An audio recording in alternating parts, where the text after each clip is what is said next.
국토부 오피스텔 주택수 제외 검토 침체된 시장 반전 카드 될까라는 기사가 있어서 가져왔습니다. 국토부가 이달 추석 전에 부동산 공급 활성화 대책을 발표한다고 하고 있는데 거기에 주거용 오피스텔을 주택수에서 제외하는 내용이 검토되는 것으로 알려지자 시장에 관심이 쏠린다라는 기사가 있습니다. 팩트를 보시면 이달 말 입주 예정인 서면 롯데캐슬 엘로체 유명하죠. 롯데백화점 바로 옆에 있는 롯데캐슬 엘로체 아파트는 1억 원이 넘는 프리미엄의 분양권이 나오고 있다. 반면 엘로체 오피스텔은 마이너스 프리미엄이 3천만 원 선에 형성되었다. 같은 단지지만 아파트와 오피스텔의 인기가 극단을 달리는 모양새다 라고 하고 있습니다. 아파트 청약하신 분들은 지금 P가 1억이 붙어 있고 오피스텔 당첨되신 분들은 마이너스 P 3천만 원이 P 3천이 붙어 있다. 이런 이야기죠.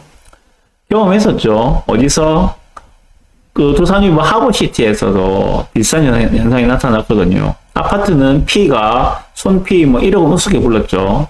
그런데 하버시티는 108동이 오피스텔 동인데 거기는 마피가 실제로 즐비했었습니다. 예. 오피스텔이 투자처로 인기를 못 얻은 것은 어제 오늘의 일이 아니다. 맞죠? 오피스텔 별로 안 좋아하죠, 사람들이. 네. 지금 내림세가 뭐 훨씬 더 심하다고 합니다. 부동산 경기 침체 여파를 아파트보다 훨씬 크게 맞은 셈이다. 라고 하고 있습니다. 거래량도 확 줄고 있고, 이런 와중에 국토부가 조만간 내놓을 부동산 공급 활성화 대책에 주거용 오피스텔 문제가 다뤄질 것 같다라고 하면서 전용 면적 85 미만, 우리가 말하는 쿠평이죠. 그런 85 미만 오피스텔에 대해서는 주택수에서 제외하고 종합부동산세에 합산하는 것을 배제하는 내용이 검토되는 것으로 전해졌다라고 하고 있는데 같이 이어서 보실 게 오피스텔 주택수 제외가 멀어지고 있다고 합니다. 이게 하루 만에 좀 많이 바뀐 것 같아요, 보면요. 보시면 원희룡 국토부 장관은 전날 열린 그 기자들과 이야기에서 오피스텔 도시형 생활주택 규제 완화에 대해서 국회 입법이 필요한 부분은 당장 하기도 어렵고 최소한 몇 달 이상이 걸린다. 그리고 수요 쪽을 건들면 투자 내지 투기 수요가 몰려 주택시장을 악화시킬 수 있다. 사실상 오피스텔과 도시형 생활 숙박시설을 주택수에서 배제하는 방안에 선을 그었다라고 하고 있습니다. 그렇게 안 할래 이런 이야기죠. 하루 만에 좀 많이 바뀐 것 같은데 그러다 보니까는 오피스텔 소유주들이 지금 완전 뿌리 나 있는 그런 상황이에요. 아파트 선택한 사람은 P가 붙었는데 오피를 선택한 사람은 마이너스 P가 붙어 있다. 이런 이야기죠. 자, 요거 가지고 제 고민 간단하게 말씀드리겠습니다. 추석 전에 부동산 대책이 나온다고 하는데 어쩌게 나올지 일단 공급 대책이라고 이야기했거든요. 2, 3년 뒤에 대선을 목전에 두고 있는 시기에 주택 공급 부족으로 인해서 집값이 상승하게 되면 대선에 매우 좋지 않은 영향을 미칠 수가 있을 것이다. 그에 대한 대책을 지금부터 준비를 한다. 저는 이렇게 보고 있습니다. 사실 그게 맞겠죠. 예. 그러면 공급 활성화 대책인데 거기에 뭐 일조할 수 있는 게 오피스텔도 그러면은 뭐 주택이 모자라면은 오피스텔을 활용해서 주택을 공부할 수 있도록 하자. 뭐 이런 방안도 한때 검토된 것 같은데 지금은 또 많이 바뀌고 있는 것 같고 그런 것 같아요. 자, 그런 생각입니다. 그리고 또 일각에서 나온 이야기는 그런 것도 있어요. 지방 미분양 같은 경우에는 한시적으로 양도세를 면제해주는 그런 방안도 검토를 하고 있다. 이런 이야기도 나오고 있는데, 하여튼 카더라가 참 많이 나오는데, 모르겠습니다. 그게 지금, 정부에서 지금, 규제를 풀어줄 이유가 있을까? 라고 생각을 해봅니다. 지금 부동산 시장이 경착륙을 하지 않고 연착륙을 한 상황에서 살금살금 다시 상승으로 턴을 하고 있는 상황이죠. 물론 지역별 오늘차는 분명히 있어요. 지역별 서울 같은 경우에는 확연히 상승은 턴하는 게 보이지만 부산 같은 경우에는 지표상으로는 아직까지도 마이너스가 나오고 있습니다. 근데 현재 이런 상황에서 정부가 앞장서서 규제를 좀 더 완화하고 풀어줄 이유가 있을까? 왜 그래야 할까? 이런 생각을 해봅니다. 크게 제 생각에는 정부가 지금 규제를 완화해줄 특별한 이유가 저는 없어 보여요. 근데 이 상태로 그냥 많이 떨어지지도 않고 크게 오르지도 않고 그냥 완만하게 가는 이 정도 수준으로 계속 하는 것을 정부는 원하고 있지 않을까. 다만 우려되는 것이 2, 3년 뒤에 공급 부족 사태인데 그거는 전국적으로 공통적인 현상인데 2, 3년 뒤에 공급 부족 현상, 특히 서울 수도권 당선에 가장 많은 표를 가지고 있는 서울 수도권이 2, 3년 뒤에 공급 부족이 뻔히 보이는데 이것을 해결하려고 할 것이지 뭐 굳이 규제를 추가로 완화해 줄 필요가 있을까 그런 생각이 들고요. 지방 미분양 같은 경우에는 지방 미분양을 해소한다는 이야기는 건설사를 살리겠다는 이야기겠죠. 지방의 미분양을 건설사가 떠안고 있으면은 건설사는 수익성이 계속 악화되니까 부도가 날 수밖에 없겠죠. 자기 돈을 들여서 집을 다 지어놨는데 분양이 안 되고 있으면은 자기가 안고 있으면은 자금 회전이 안 되니까 그 들어온 자재 대금이나 다 주고 나면은 자기 돈이 없잖아요. 부도날 수밖에 없는 상황이잖아. 이런 부분들 갖다가 풀어준다고 이야기가 나오고 있는 것들은 건설사를 살리자는 의미거든요, 결국은. 그래서 건설 경기 부양으로 경기 활성화를 도모한다. 그런 관점으로 보이는데, 그럼 지방 미분양이 좀 심각한가? 그거 잠깐만 말씀드릴게요. 지금 미분양에 대해서 좀 보여드리면, 지인입니다. 지인에서 보시면, 이게 지금 전국 미분양 수치 상황입니다.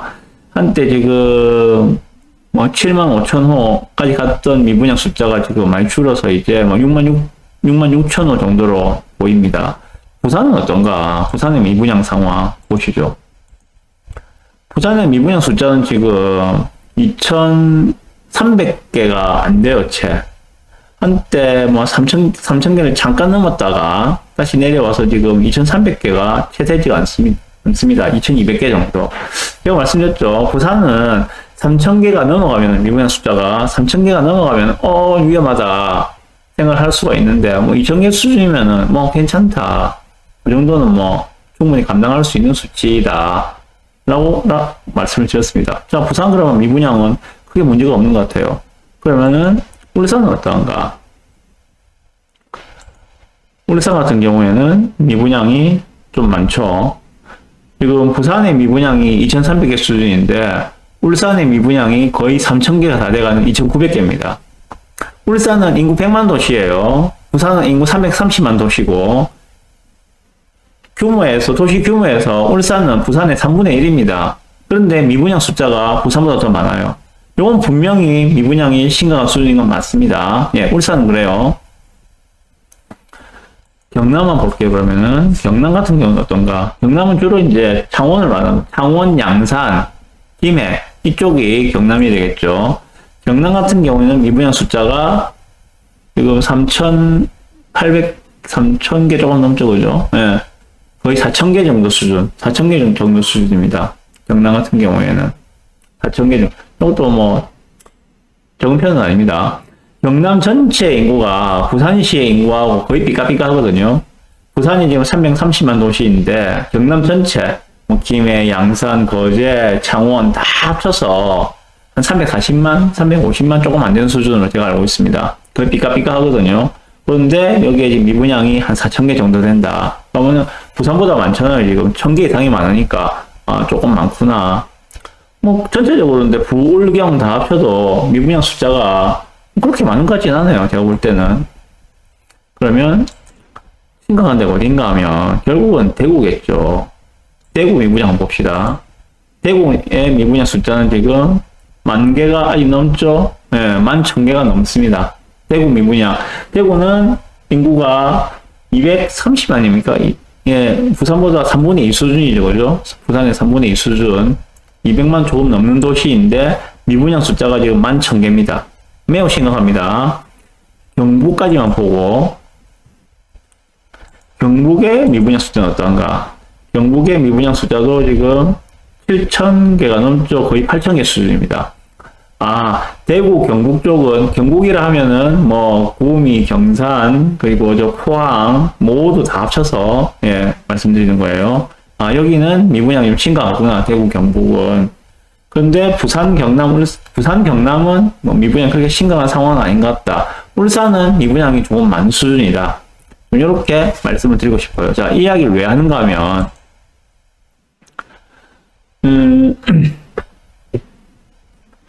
지금 일각에서 나오고 있는 이번 추석 전후로 해서 대책이 나올 건데, 지방 미분양에 대해서 뭐 양도세를 한시적으로 면제를 해준다. 그런 이야기들이 뭐 기사에도 심심찮게 보이던데, 제가 볼 때는 그렇게 미분양이 심각한 수준은 아닌 것 같다. 물론 대구, 경북은 심각합니다만, 그렇게 심각한 수준은 아닌 것 같다. 그런 상황 속에서 지방 미분양을 미분양 주택에 대해서 양도세를 한시로 감면해 주는 게 나올 수 있을까? 저는 약간 좀 회의적인 생각이 들고, 전체적으로 지금 현재 시점에서 정부가 왜 굳이 규제를 더 완화를 해주려고 할까? 좀 그럴 가능성 별로 없다 생각하거든요. 오늘 나온 기사를 보면 들고 오지 않았는데, 50년 만기 상환하는 주담대 대출 50년 상환하는 거. 그렇게 되면은, 그거는 이제 막는다고 하잖아요.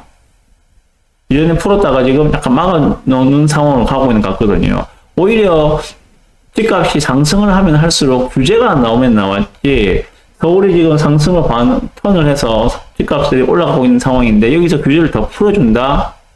좀 그럴 가능성은 크지 않을 거라는 생각이 듭니다. 일단 나오면 알겠지만은요. 네. 그래서, 결론입니다. 오피스텔 가지고 계신 분들은 좀 더 마음고생이 되지 않을까라고 생각을 해봅니다. 예. 그리고 만약에 오피스텔이 주택수에서 제외된다 하더라도 저는 저 같으면은 오피스텔 투자는 하지 않을 것 같습니다.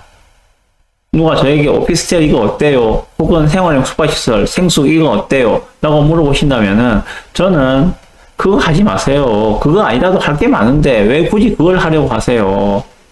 오피스텔과 아파트는 수요의 크기가 다릅니다. 수요 자체가 다른데 왜 굳이 수요가 적은 아파트보다 적은 오피스텔을 하려고 하십니까? 하지 마십시오. 라고 말씀을 드리고 싶습니다. 그게 이 기사에 대한 저의 결론입니다. 네.